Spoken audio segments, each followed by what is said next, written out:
खुलुमबाय स्टुडियो दं आं राजिब बसुमतारी नोंथांमोना बे आंनि उनाव थानाय डिसप्लेआव नुजानाय राजखान्थिनि दैदेनगिरिखौ मोनथिगौना थारैनो मिथिगौ गोबाङानो बिथांखौ सिनायो गोबाङानो बिथांखौ मोनथियो बिथाङानो थांनाय 5 बोसोराव देबोरगाव काउन्सिल बियाबाव इउपिपिएलखौ दैदेनबोदोंमोन हाग्रामा महिलारि बिथांनि सायाव बिखा बुयै बाथ्रा बुंबोनानै इउपिपिएल दोलोखौ एबा देबोरगाव ब्लकनि इउपिपिएल दोलोखौ दैदेनबोदोंमोन नाथाय बिथाङा दिनैनि समाव पापनि बाथ्राखौ मिन्थिबाय आरो बिथाङा थांनाय 5 बोसोराव गावनि मावबोनाय पापखौ मानि थाखाय पाप नांगौ बेखौ दिनै बुजिबाय आरो बिथाङानो जाहैबाय देबोरगाव इउपिपिएल ब्लकनि आफादगिरिमोन आरो बिथाङा इउपिपिएलखौ नागारनानै दिनैनि समाव हाग्रामा महिलारि बिथांनि दैदेननाय बिपिएफ राजखान्थि दोलोआव जयनिं जाहैबाय आरो जयनिं जानायनि उनावनो थांनाय 5 बोसोरावदि हाग्रामा महिलारि बिथांनि हेंथायै बाथ्रा बुंनाया गोबां पाप मावबोनाय जाबाय बे बाथ्राखौ दिनैसो मिथिबाय बिजित बसुमतारी बिथाङा थामहिनबा इउपिपिएलनि बारग' आफादगिरि बिजित बसुमतारी बिथाङा दिनै हाग्रामा महिलारिनि बे एखे गंसे नावआवनो गाखोहैबाय बे एखे गंसे नावआवनो गाखोहैनानै दिनै थांनाय 5 बोसोराव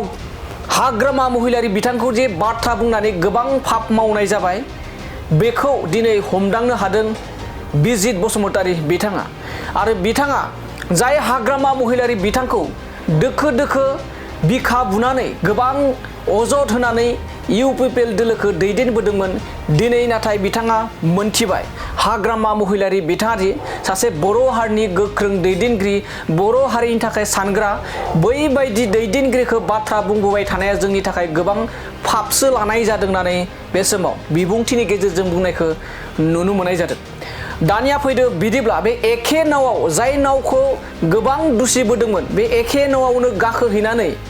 बिजित बसुमतारी बिथाङा गाव मावबोनाय पापखौ माबोरै सिमान जानानै बाथ्रा बुंदों बे पाप मावनायनि बाथ्राखौ नोंथांमोननि गेजेराव दसे सम लाना फैदिनि फैसा दाहार नागिरबायनानै प्राइमारिफ्रा गासिबो ओरैनो जाजोबनानै बे देबोरगाव समस्थियाव 16टा प्राइमारि दं 16टा प्राइमारि दङ जोंनियाव आरो जाहारबारिनिफ्राय फैदों बाव जाहारबारिनिफ्राय माखासे गोबां नुबाय आङो बिसोरो गासिबो मिथिखाजोबो ओंखायनो आङो जेबो बुंनो सानला आरो देबोरगाव समस्थियावथ' नों हाग्रामा सारा बोरायनानै रिटियार लायागौमानि हाग्रामा सारखौ फेजेननो हानाय रावबो खमथा गैया बोरायनानै बे रिटियार लाब्लासो बे देबोरगाव समस्थियाव फेजेननो हागोन दा जोङो मैया ओंखायनो सिखार जाखादों जाय बेक्तिया दिनै हारि थामोन्था रैखाथिनि थाखाय थांनाय थैनायजों जुजिनानै बर' हारिखौ बे बिटिसिनि रायजो राजाखौ दिनैनि बे मोजां परिबेससिम लाबोदों बे बेक्तिनि हेंथायै खोथा बुंनाय बेनि बेरेखा खामानि मावनाया जोंनि थाखाय पापसो जादों ओंखायनो आं मैया सिखारबो लाबाय समाव बुंफ्लांदोंमोन दा ओंखायनो आं गोलाव बुंनो सानाखिसै बयखौबो खावलायदों बयबो जोंनि बे 3 नं क'क्राझार एलएसिखौ देरहाहोनो थाखाय शिउली मेडामखौ देरहाहोनो थाखाय बयबो गोसो मोदोम होनानै खामानि मावनांगौ आं बेखौल' खावलायबाय आरो जायफ्रा नोंसो साननो नाङा सोरबा केन्डिडेट थाब्ला मोजां जागौमोन सोरबा हाग्रामा सार थाब्ला मोजां जागौमोन बिदि साननो नाङा बयबो समान जायगा दिनैहाय खाम्फा सारखौनो हाग्रामा सारा दायथ' हरदों बे बुंनाय माने शिबसा बुंनाय हाग्रामा सार बुंनाय बेखौ एखे सानोला आरो नोंथांमोना हायोब्ला जोंनि केन्डिडेटखौ गोदानै फैनाय हिसाबै सम लानानै दिनैफोरनि बिथोराव परिचय होनानै गांफा आर'नाइ होनानै बरायहैयोब्ला खोब मोजां जागोन परिचयजों लोगोसे